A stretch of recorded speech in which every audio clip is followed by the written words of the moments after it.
Welcome to this session of the WorldSkills Conference, the WorldSkills Occupational Standard, Building its Value for Work and Vet Futures. If you'd like to follow via the Chinese interpretation channel, you can change that at the bottom of your screen. My name is Jane Stokey. I'm the Director of Skills Competitions for WorldSkills International, and I'll be the moderator for this session.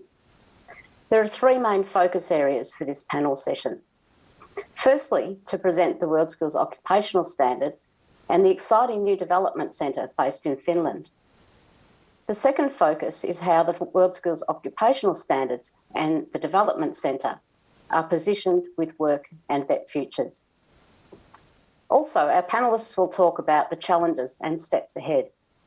At the end of the session, we'll have some time for some questions. It's my pleasure to introduce our panellists today. Jenny Shackleton, the WorldSkills Standards and Assessment Advisor, representing WorldSkills International. Maria Eckroth, Executive Director of Skills Finland, and today representing the WorldSkills Occupational Standards Development Centre. Maureen Chacron, Director for Policies and Lifelong Learning Systems Division at UNESCO. And Paul Coman, a Senior Skills and Employability Specialist from the International Labour Law Organisation. Welcome to you all. I, as I'm sure all of you in the audience today, look forward to our panellists sharing their perspective on the WorldSkills Occupational Standards and their value for the future world of work and vet. Before we get started, we'd like to know who's in the audience today. So we're going to just run a quick poll. That will pop up on your screen shortly. Please select one of the 6 options: a member organisation, industry or business, training provider, education, public sector or policymaker, or other. Thanks for helping us to understand who we're talking to today, and we'll look at those results soon.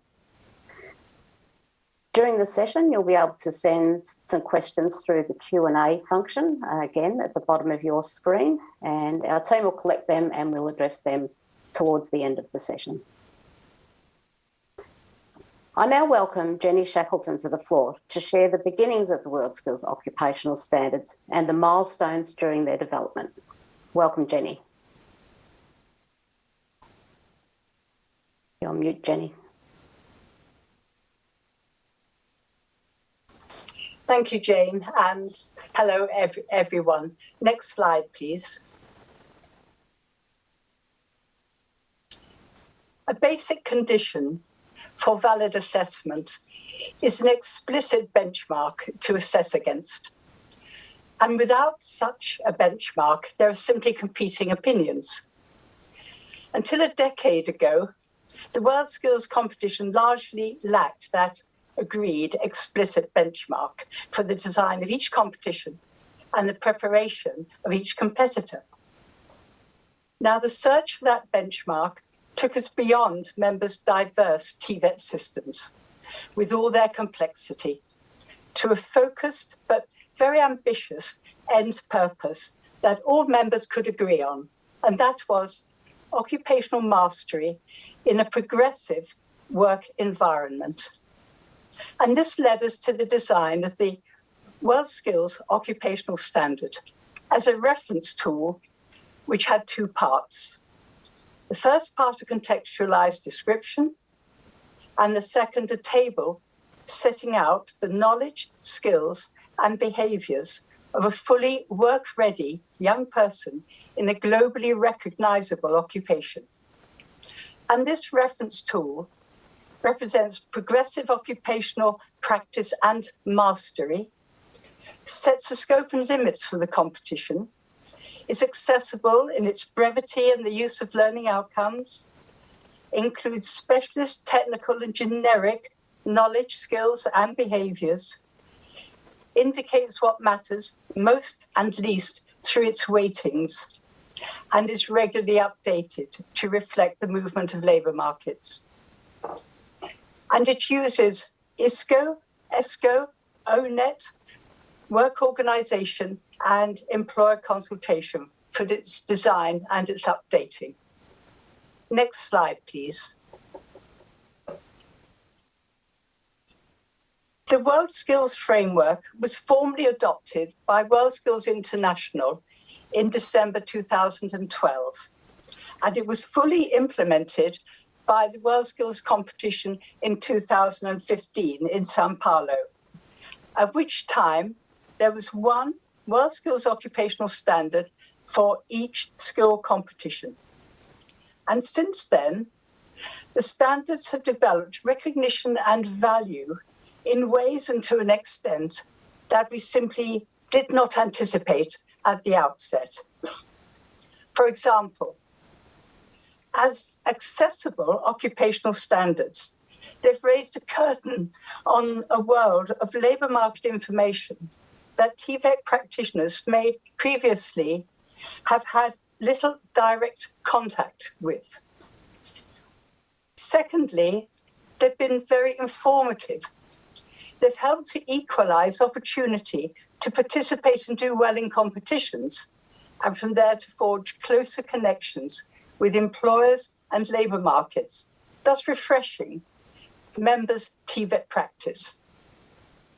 And though not wholly derived from our own first-hand research, they're based on international research and global classifications, so retaining their integrity and acting as an authentic and dynamic testbed for TVET.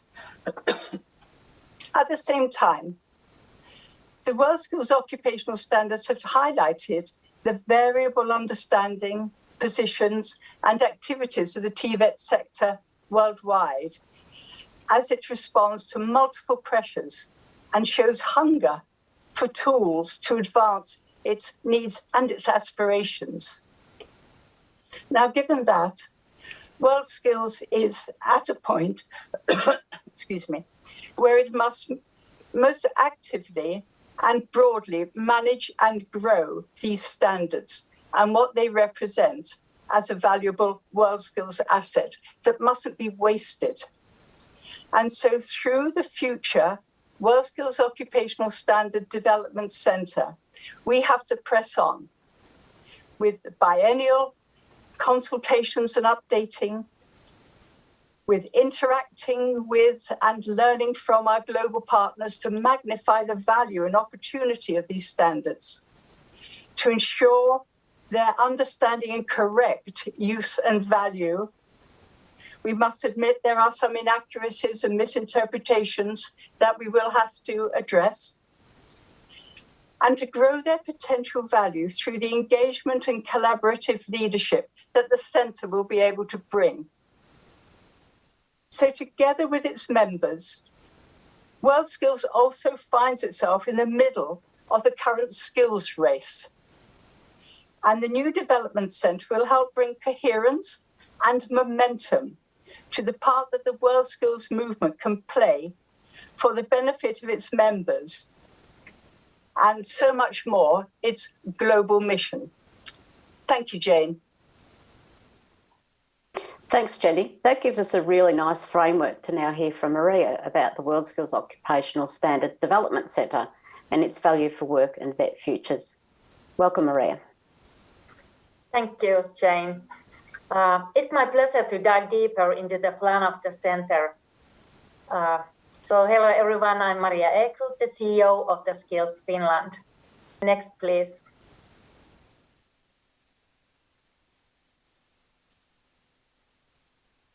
Yes, thank you. So I'm going to speak about the funding of the WSOS Development Centre.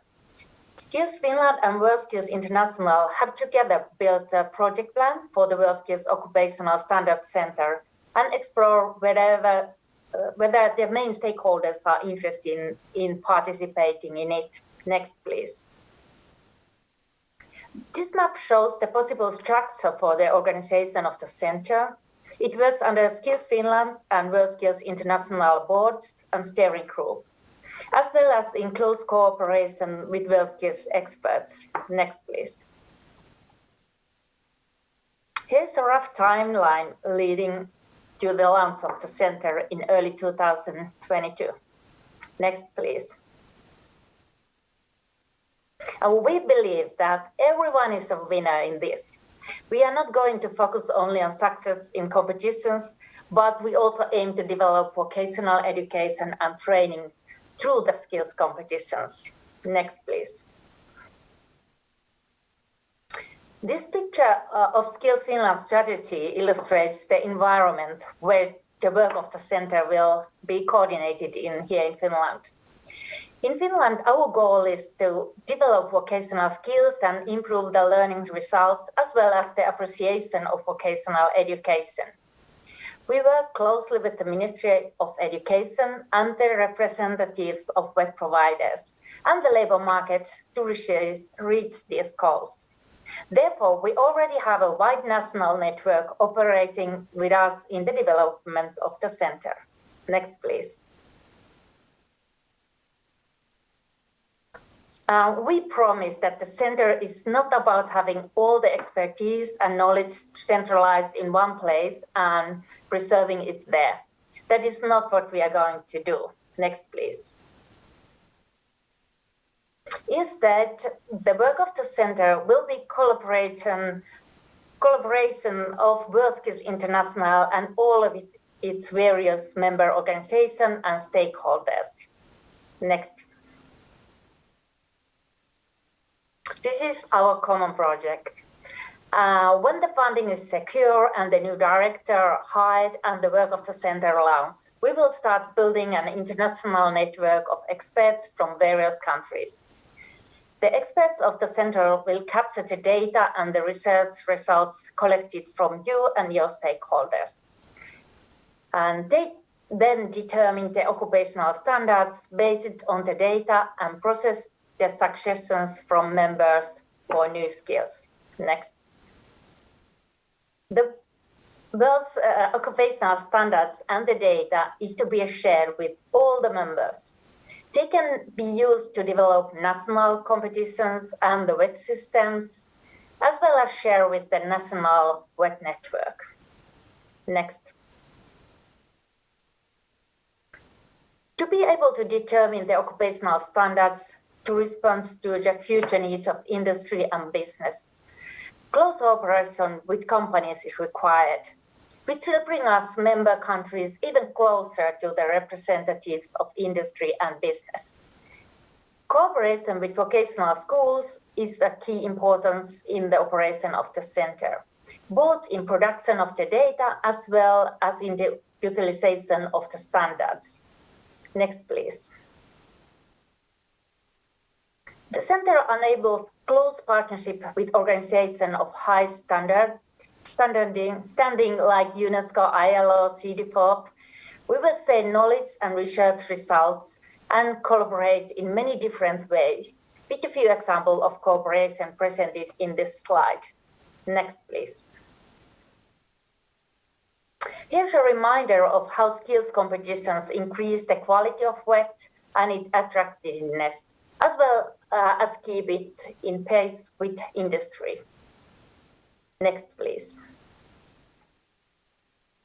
And here is the demonstration of how the collected and analyzed data transfer into the use of skills competitions, making competitions to better match the requirements of the industry and business. Next, please. The process to collect the data between competitions is presented here. As you can see here, the member organizations and stakeholders will get their part of the data for their own use. Next, please.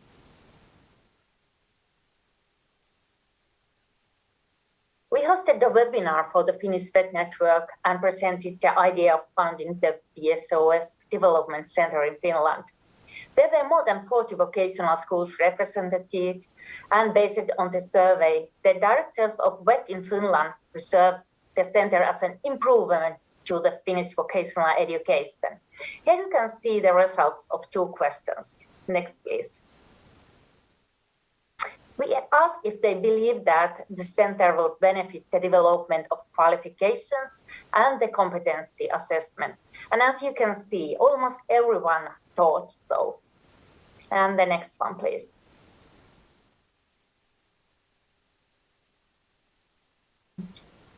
Next, please. Okay. And here we ask if the school was member in any international networks. We ask that if they think that this center would help in expanding and developing the international operations. And here, same thing, almost everyone thought so and have this international network already. So these responses are a clear indicator of the importance of the data center produced to the whole Finnish web network. And you can do exactly the same in your own country. All members can have all this occupational standards data from the center and spread it with their stakeholders in the way that the whole web network will benefit. Next, please. We need strong cooperation with all the stakeholders to produce effective results and extensive use of the data.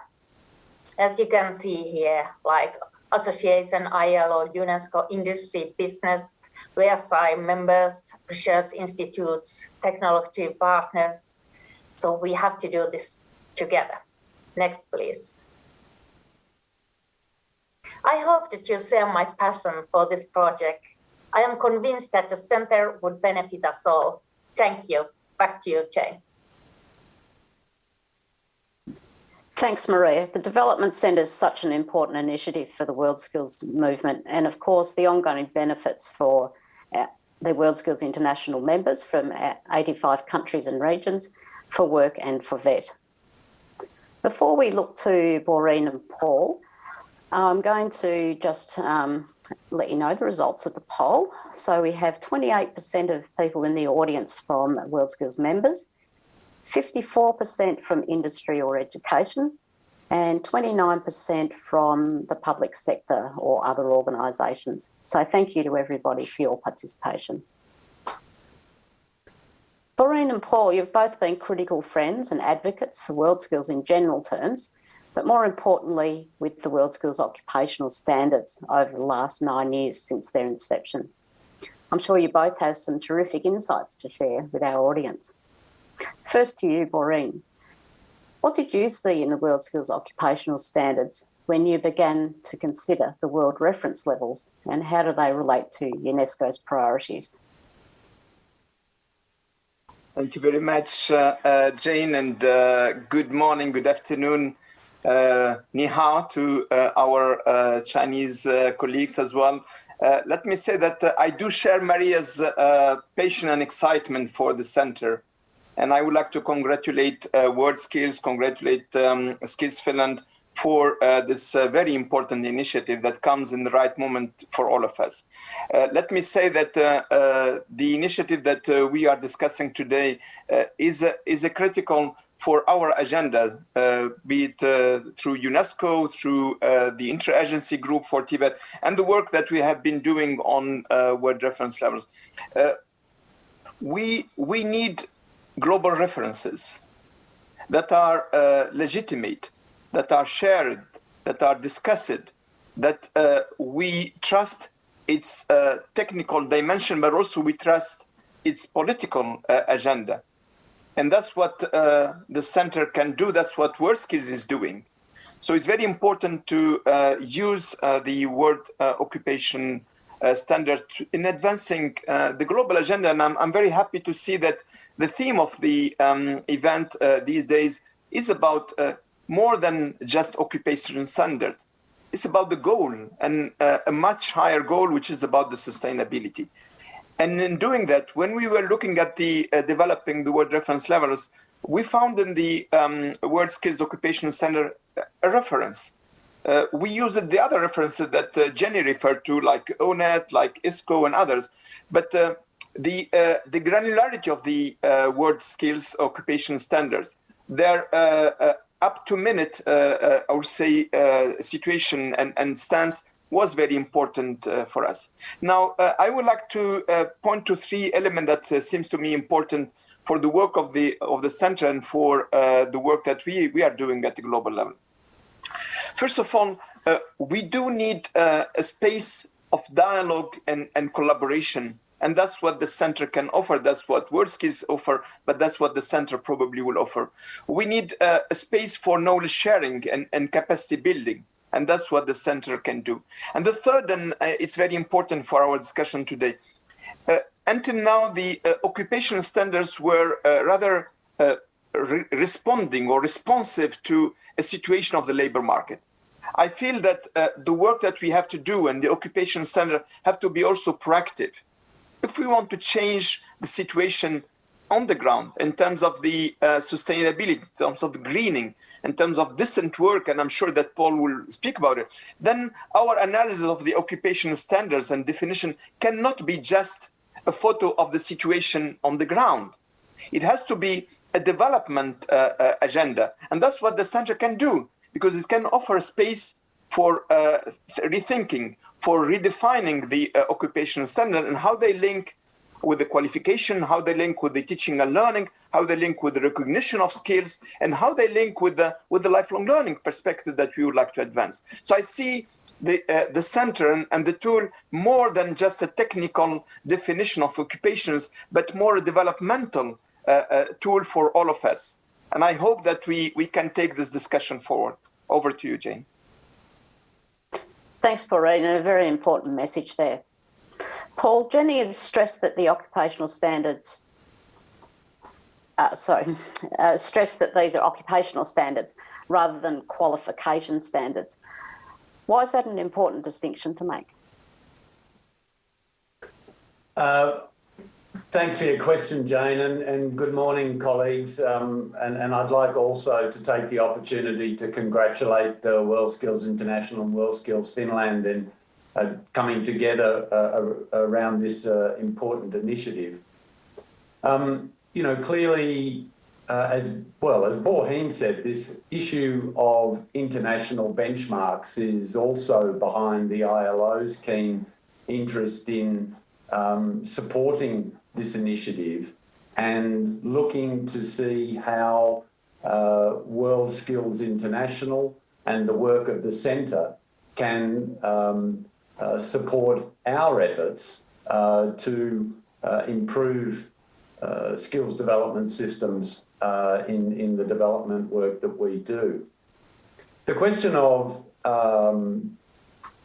whether or not the WorldSkills Occupational Standards or how in fact they are different to qualification standards, I think is an important point to make, because really I think what we find ourselves doing is working with constituents, trying to shift them to more of a learning outcomes-based approach to vocational education and training.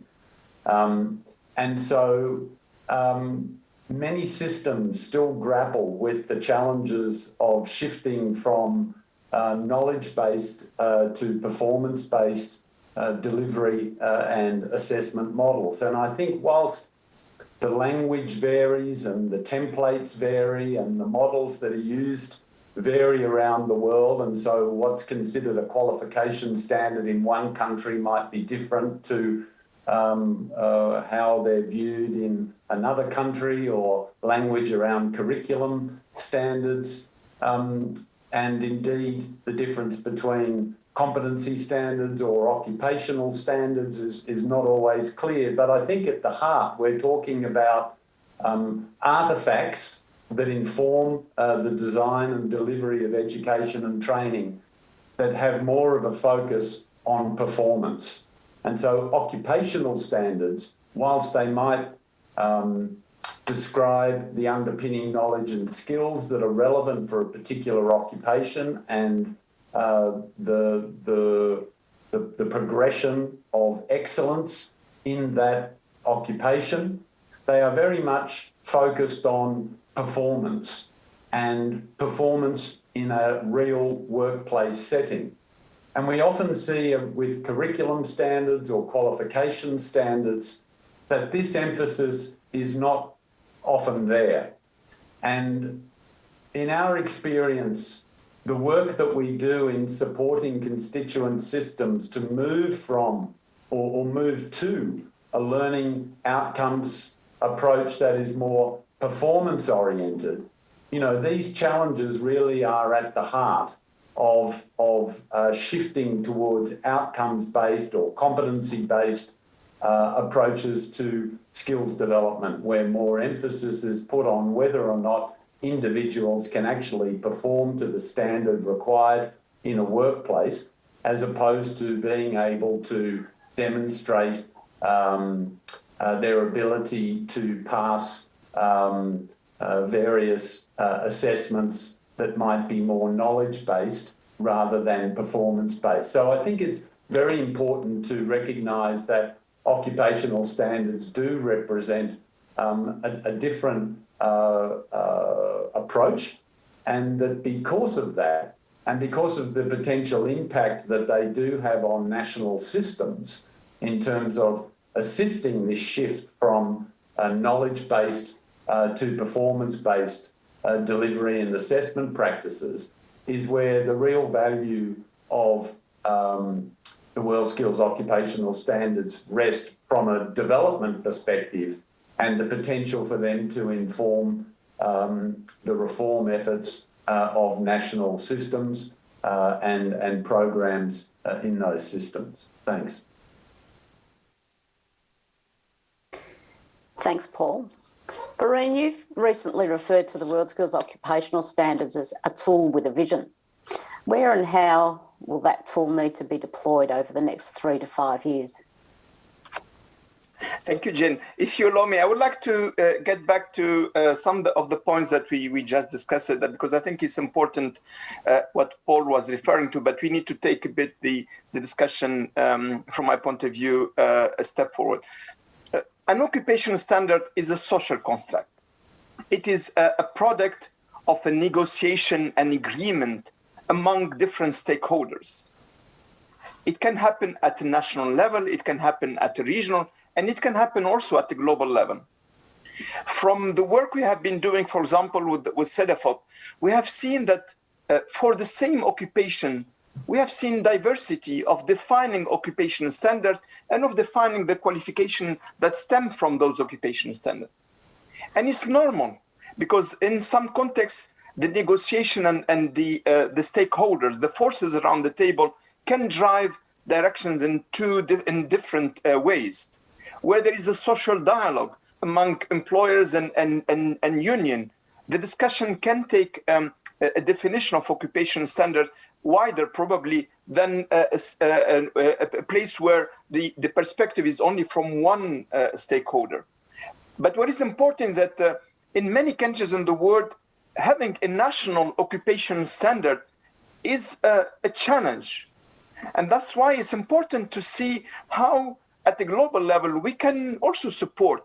But that shouldn't undermine, that shouldn't reduce the importance of national dialogue about occupational standards, about qualifications that are built out of the occupational standards. And they are different, and as Paul was mentioning, but they are different because qualification is also what we see as a society, as an economy for a specific occupation with identities, with the wider skills that we would like, with the wider competence that we want to see built in the learning and built in learners. So I think it's important, and that's why it's important that we have the center and have this debate, because we need to put on the table those issues. And an occupational standards is not only a technical tool, as I mentioned earlier, it's a tool with value. If it is designed as such, and designed as such meaning it is a product of a dialogue. It is a product of international cooperation and multilateral approach. It is not a perspective of one type of economy or one type of stakeholders. And it's also a tool for advancing an agenda which is about lifelong learning, which is about leaving no one behind, which is about inclusive economic growth, decent work. That's what we want from the center, and that's what we would like to advance together. And that's why ILO, UNESCO, and other organizations are very keen to contribute to support, because we see it as a tool to advance the sustainable development agenda. But to do that, there are different elements that we have, an ingredient that we need to bring in. And I'm sure Maria, Jenny, and other colleagues are taking this into account.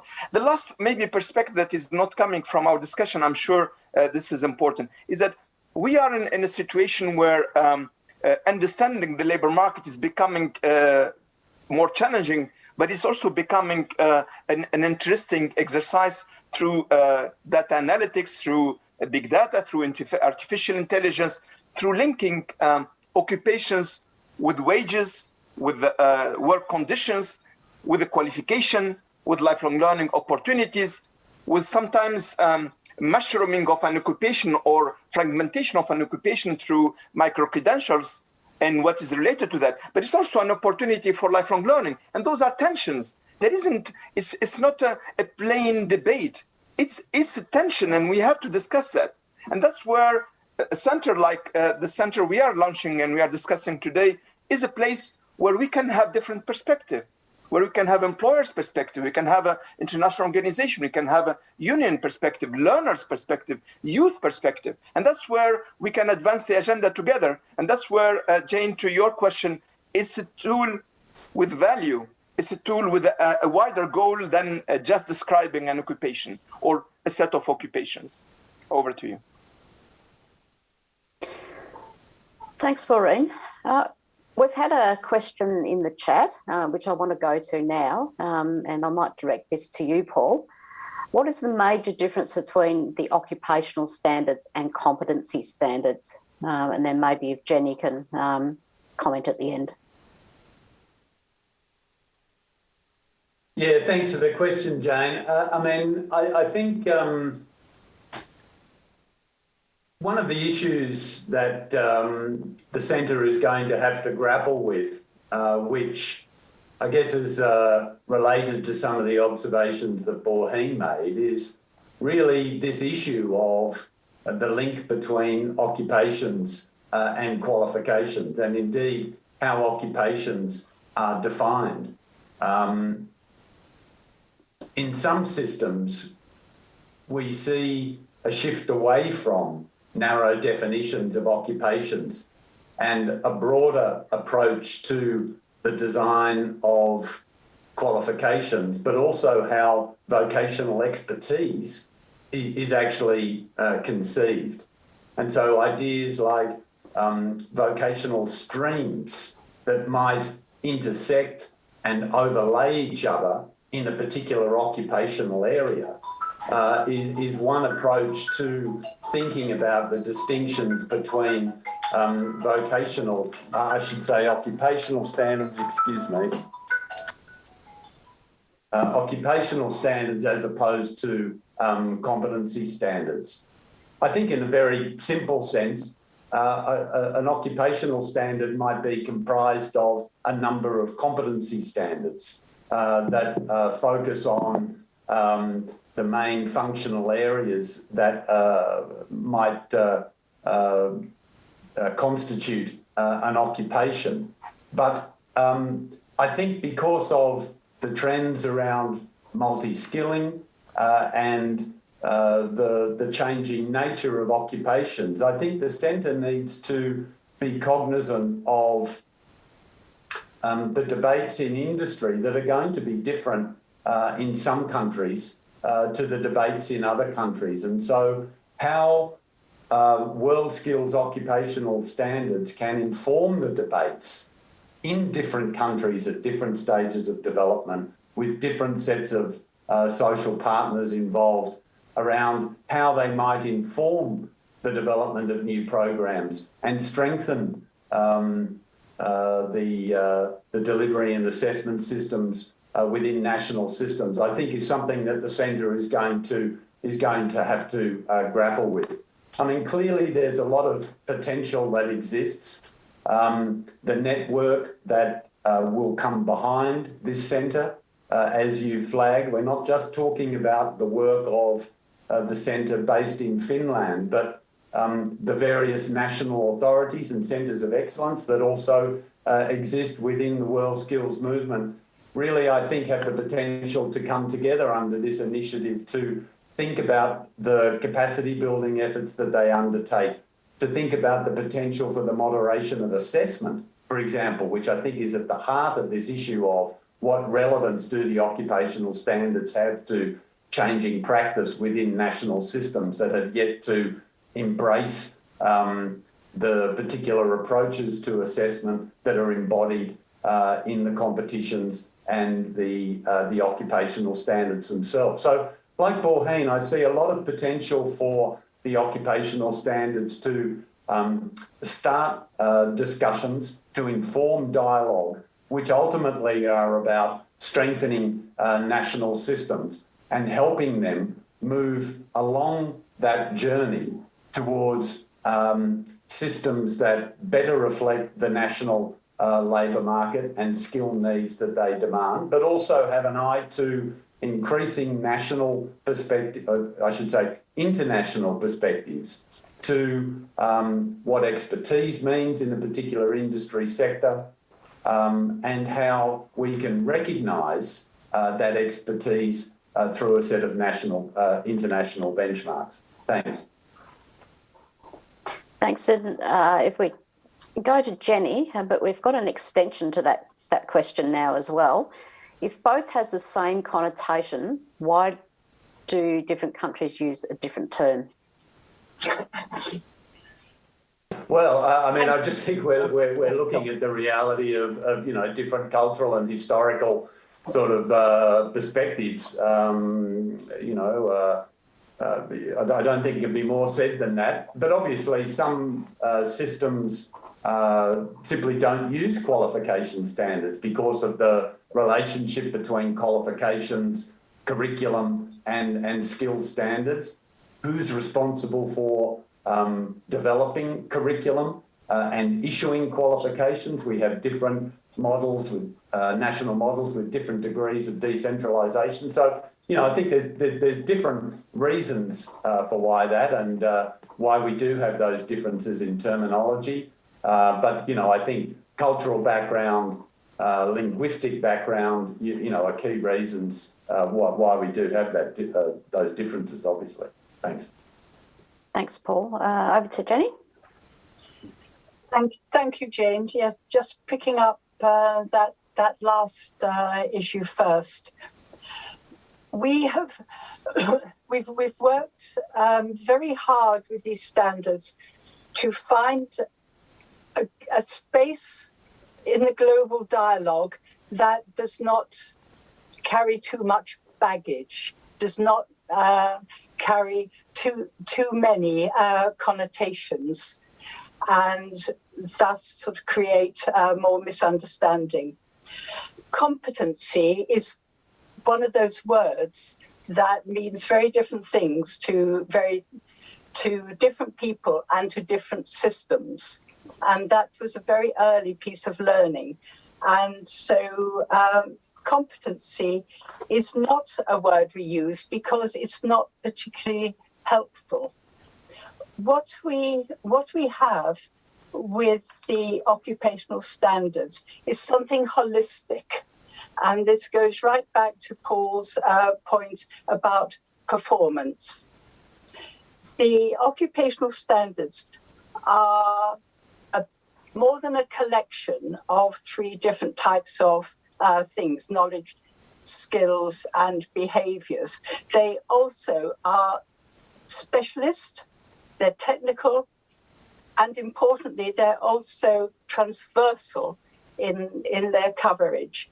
And that's essential because one of the features of the standards is that they try to sit at a place within labour markets and societies where we get away from arguments about either competency or job, and we deal with something broader in which, by the use especially of the transversal skills, we are able to incorporate transferability and progression.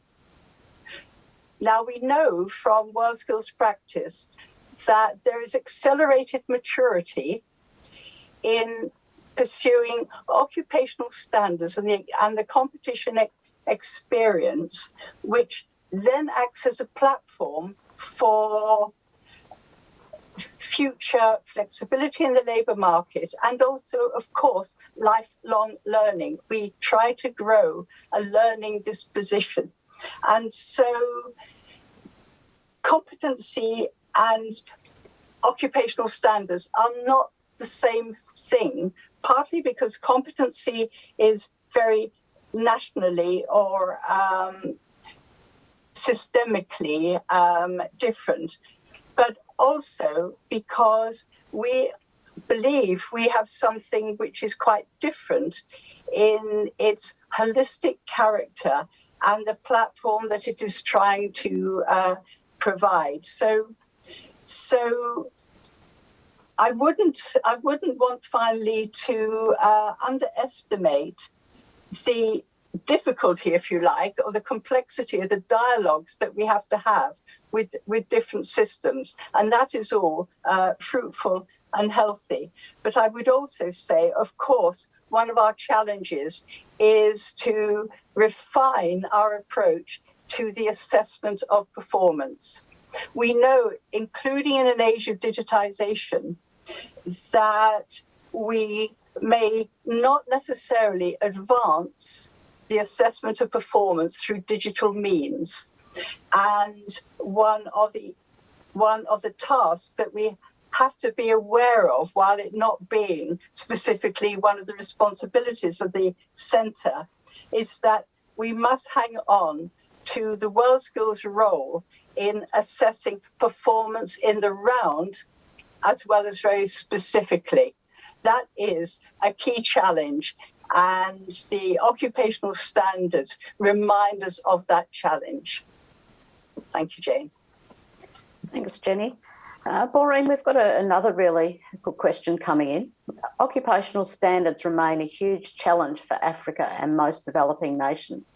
How can occupational standards be devised on a global level, then customised and implemented on a national level? Yeah, I think this is a very tricky question that, and both Paul, Jenny also referred to that.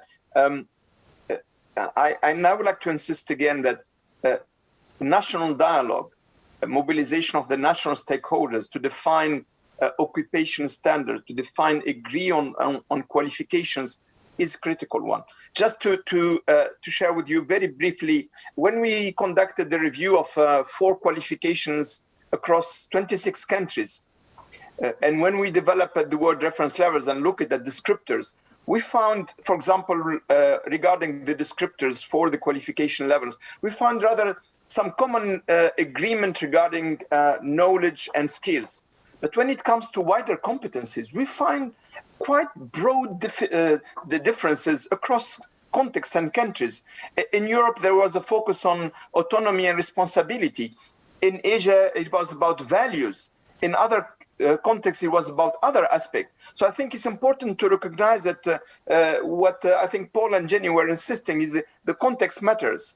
Now, does that prevent us from agreeing on a common language, agreeing on common benchmark or international reference? I think no, we should work on that, and that's what the center can do. I agree, and I was mentioning that in many countries, the challenge of developing national occupational standards remain there. So they need to jumpstart, but they can do that in a smart way. And for example, in a project where we were involved, we did use international occupational standard, but we went through national dialogue, through sector skills councils, through national stakeholders to contextualize. I would say give a national perspective to potentially international standards. So I would be careful on just borrowing international occupational standards and implement them in national context. But I would say, yes, there is a need to jumpstart, to find a smart way. And the smart way is to use, but to adapt, to have a national dialogue around those occupational standards. That would be my suggestion. Thank you. Thanks, Maureen. Very relevant question for the ILO. So for Paul, different from most input standards, WorldSkills Occupational Standards is an outcome standard, and the original purpose of this standard is to measure the skills excellence. Is there any possibility to develop the WorldSkills Occupational Standard into a universal of entry skills level standard? If it's possible, then will benefit labour market, especially in labour mobility.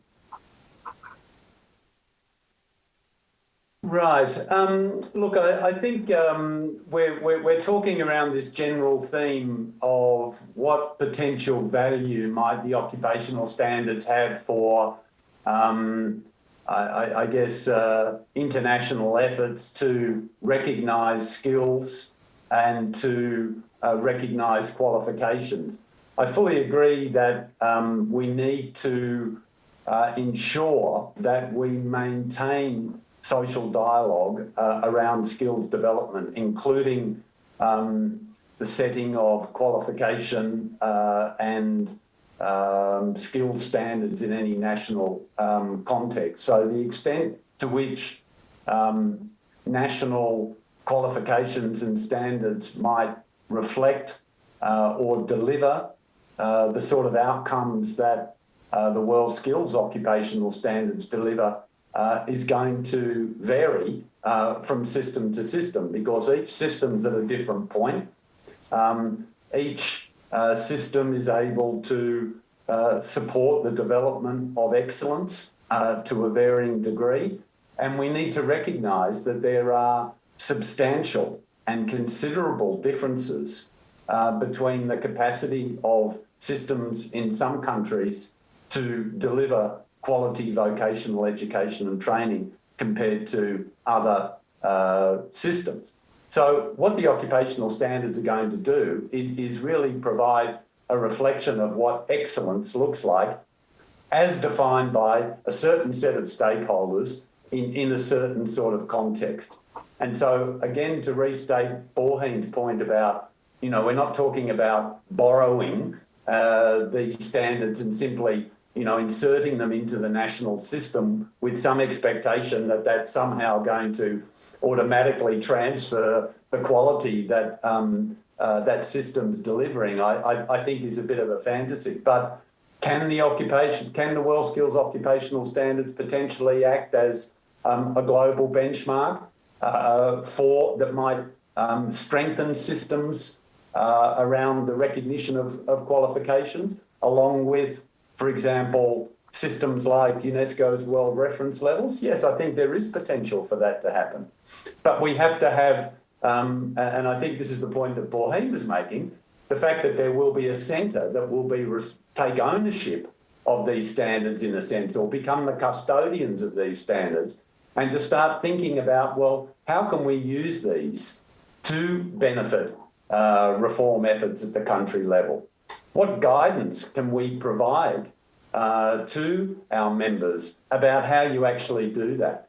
You know, how do you take a skill standard or an occupational standard or a qualification standard that reflects one picture of excellence and upgrade it or pull it apart, think about how it might be improved, and think about what implications that has for delivery and assessment, because that's ultimately where quality lies. And so I think there's great potential. But coming back to the heart of that question, yes, of course, I think there's potential links. But, you know, to get that kind of international level agreement and to see exactly what can be agreed on in terms of common agreed standards of performance around particular occupations or industry sectors is not something that happens overnight.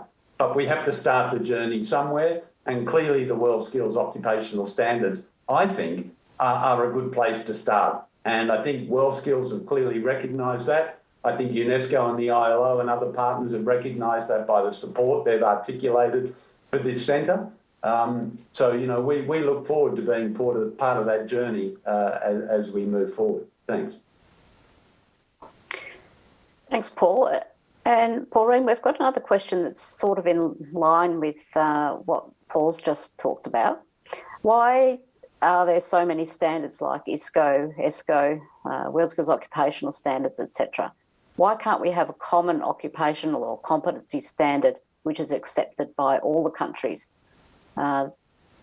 This person says that will minimise the risk of skills certification not being recognised by other countries. Thank you, Jane, and thanks to the colleague who asked the question. Let me say that I 100% agree with what Paul was saying right now, because I think it sets a bit really the terms of the debate. Now, I think we shouldn't confuse the standard. ISCED is not an occupation. It's not an international occupation standard. It's a standard for a level of education, and it's a statistical tool. So it's a tool that is used to collect data on education in the countries. So I think there are different standards that exist now. Can we have one universal? Is it good to have one universal? I'm not sure about that. We are so diverse, and we should be a unity in diversity. We should recognize the diversity of the labor market, of economies, of the culture, but rather find a common language, find the space, and that's where the center is important, through the constituency of the WorldSkills International, and with the support of the international organization like ILO, UNESCO, and other organizations, to find the space for adopting common language. But I'm not convinced that today the solution is possible. First, but is to have a global occupation standard that is defined in details that will, and in reality, just to say that the recognition of skills and qualification and competences, wherever will be the term, is not determined only by the standard. It's determined also by the assessment, by the quality of the learning process, by the quality of the assessors, and other dimensions that are critical, but also by the value by the employers and the labor market of those occupation and those resources and tools and qualification. So I think it's important that we don't reduce the quality and the processes to only occupation standard, while they are important. That's why we are discussing them today. But I will say that I think my message is to say we need an international benchmark, but probably we don't need one tool that will determine everything on earth. I think we need a space for dialogue, for common language, and that's what the center would probably do, and that's why we are really supporting this initiative. Over. Thanks, Maureen. Maria, maybe if we can bring you in now. How can we harmonise the occupational standard at a regional level?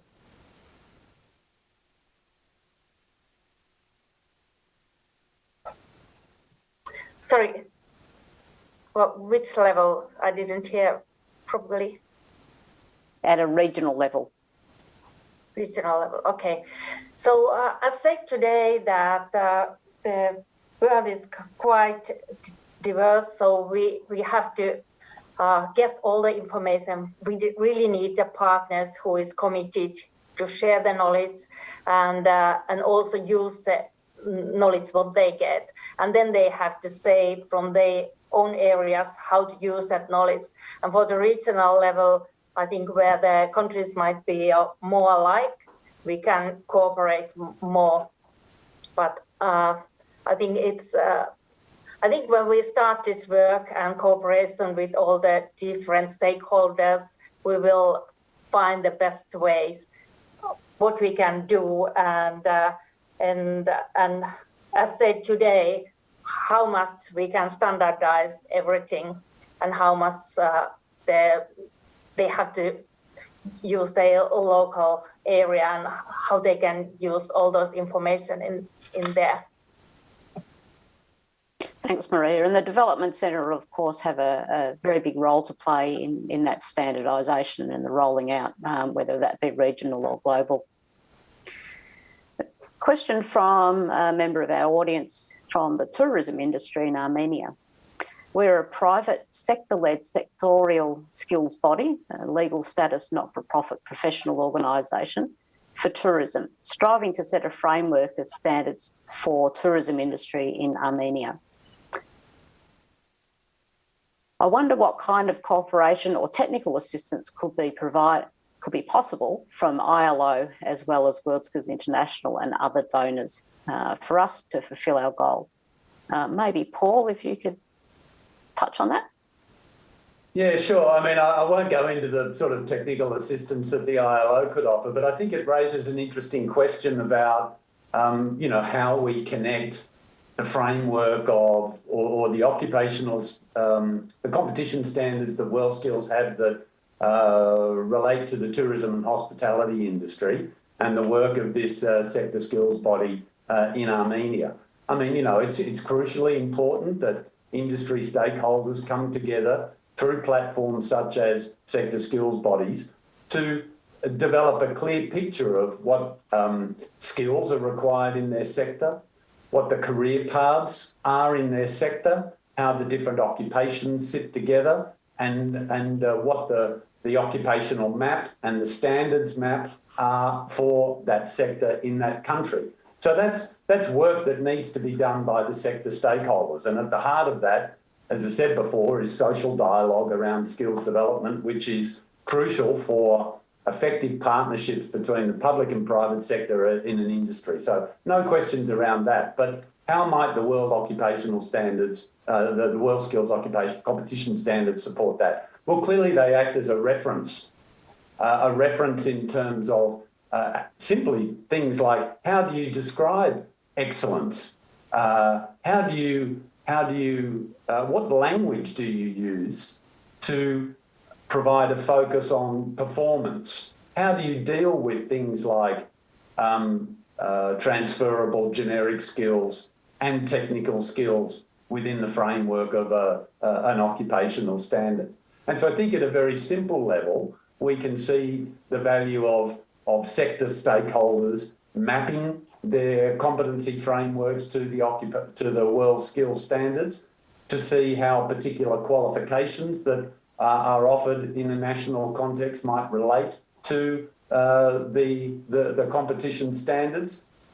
There's broader potential in terms of what dialogue might exist amongst sector stakeholders at a regional level or at a global level around occupational standards and indeed qualifications. And you can see what's happened in the ASEAN region around the work to develop regional occupational standards in the tourism sector linked to the ASEAN reference qualifications framework. So I think actually we're still ourselves coming to grips with how might these different initiatives at national, regional and potentially global level actually fit together.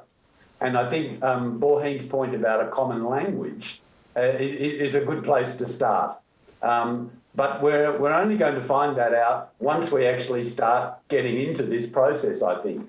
And once the centre starts working out where the demands are going to come from. What are the members of WorldSkills going to ask of the WorldSkills Centre? How can organisations like UNESCO and the ILO respond to those requests and provide any assistance as a partner of some form of that centre? So I think, we're at the beginning of a bit of a journey here, but clearly from the perspective of a national sector skills body, I would think the occupational standards provide a useful point of reference for any work that sector skills body might be doing around occupational standards, around occupational maps, and perhaps even thinking around how best to deliver and assess training against its own national standards using the WorldSkills experience as a reference as well. Because separate to this whole question of whether or not there's a standard, clearly WorldSkills have developed, unparalleled sort of high-level expertise around assessment empirically and methodologically robust manner. And it's that experience that also, I think, has a lot of value, potential value for national systems. And so I think this broader question at the national level about how WorldSkills, Finland, WorldSkills India, WorldSkills Egypt, how they talk to the rest of their national vocational education and training system. I think is something that also might get thrown up through the work of this centre. You know, how do we draw on the expertise and the experience of the whole WorldSkills process and use that for the benefit of strengthening national systems. And I think, and look, I'm relatively new to WorldSkills, and clearly this conversation's been held before in the halls of WorldSkills. But I think I think we're looking at a new period of opportunity to revisit that conversation in the context of discussion around this development centre, how it might work, and how partners like UNESCO and the ILO can perhaps add value to the work of that centre and WorldSkills more broadly. Thanks. Thanks, Paul. The overarching theme that we've heard from all our speakers is the value of the WorldSkills Occupational Standards and how building on those can have some influence and impact on the future of work and VET. Thank you to each of you for your input and the work in the development of the WorldSkills Occupational Standards. You're all certainly great advocates for the WorldSkills movement and what it stands for. Thank you also for the great questions that came from the audience. I think that's stimulated a lot of discussion. And if there's any further questions that the audience think about and would like any of our panellists to respond to, you can send them via email to conference@worldskills.org. So just before we close the session, a short question to our panel, maybe a 30-second answer from each of you. What do you hope will be the outcomes of the WorldSkills Occupational Standards Development Centre in another 5 years' time? Jenny. Well, thank you, Jane. I hope that, being a little parochial perhaps, if it's possible to be parochial with WorldSkills International, I hope that in 5 years' time, the WorldSkills competition portfolio, so those competitions that we actually see on the world stage may be rather more closely aligned to modern practice and an optimal range of competitions, and be reflecting those trends which we see, and Verena's mentioned in the sustainability agenda. So that's my first one.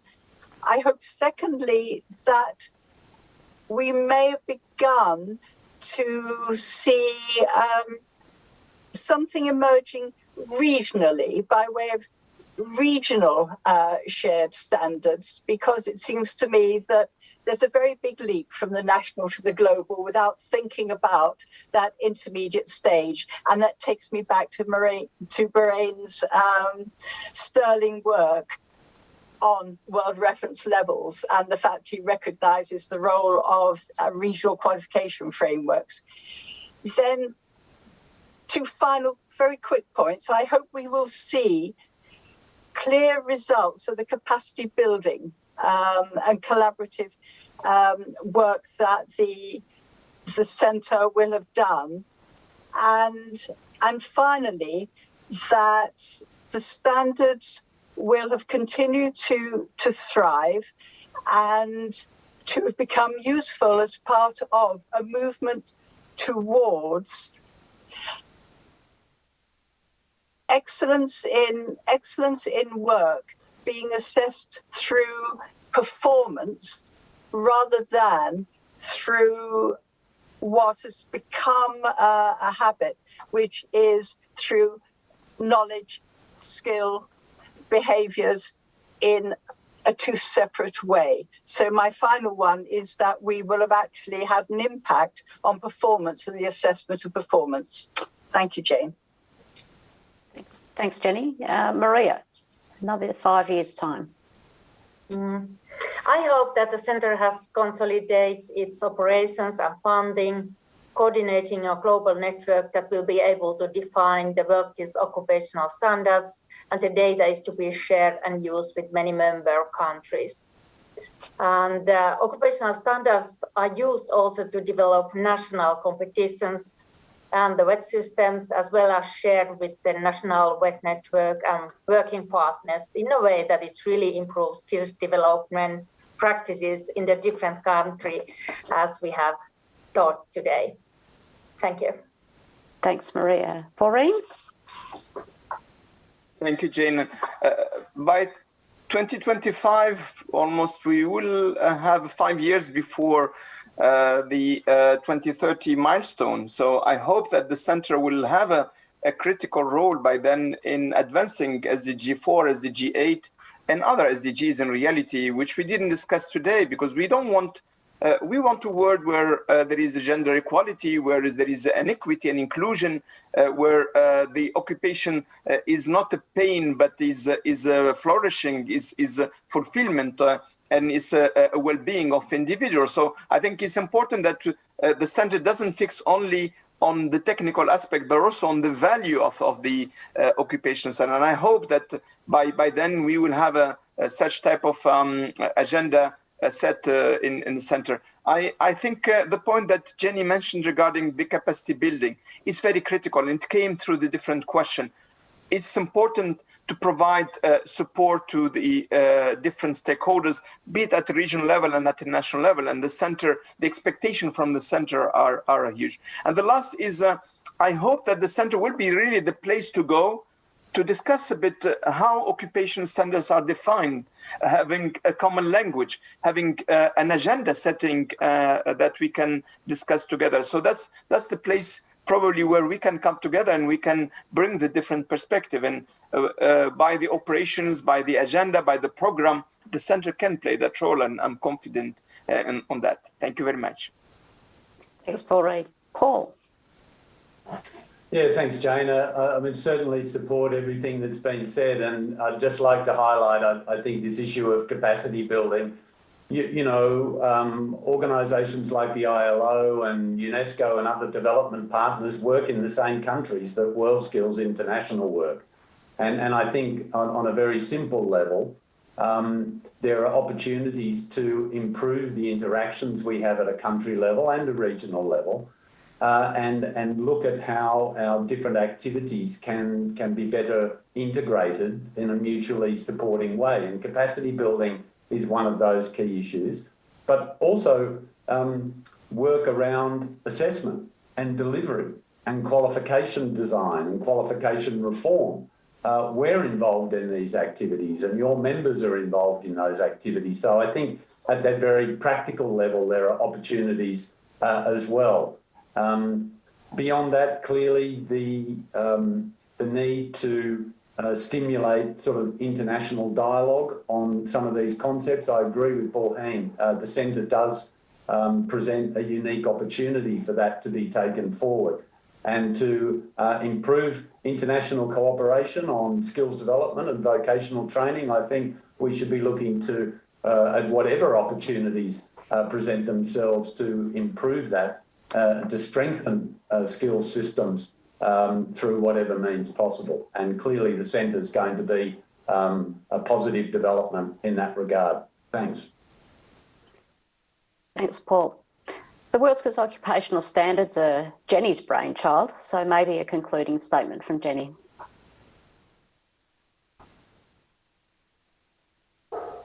I wasn't expecting that. I think my final comment will be that there have been thousands of people involved in the evolution of the occupational standards, and this has really been a matter of discipline on the one hand in order to remain focused and clear and protect the WorldSkills brand, and openness on the other. And it has been heartwarming to see the way in which the standards, from having been treated fairly skeptically initially, have been embraced. What that tells me is that there is an enormous hunger for collaboration and development. We have to face what I think CEDAFOP calls path dependency. We have to recognise the historical drag on the systems that we have at the moment. But I believe that the goodwill and increasingly the mechanisms, the tools, the understanding that we know from this global community is much stronger than the past.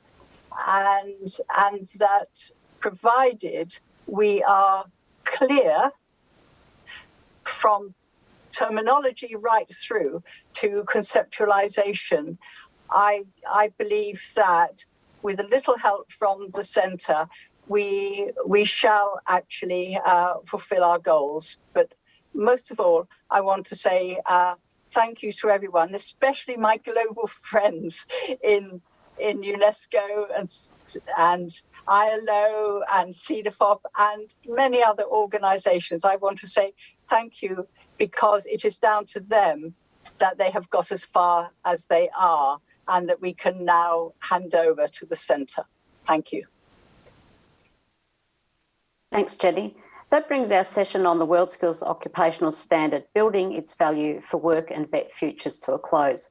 We look forward to sharing more about them and the Development Centre in 2022. I'd like to thank our four speakers, Jenny, Maria, Paul and Maureen, and also our conference coalition partners. The WorldSkills Conference continues until Friday with a number of great sessions still planned. And the concluding session on Friday will be a review of all sessions throughout this week, a virtual tour of the WorldSkills Museum, as well as an outlook on WorldSkills Conference 2022. If you haven't already, you can still register in these sessions via the conference website at www.worldskillsconference.com. Thank you for joining this session. Wishing you all a great day. Thank you. Bye-bye. Thanks. See you. Thank you.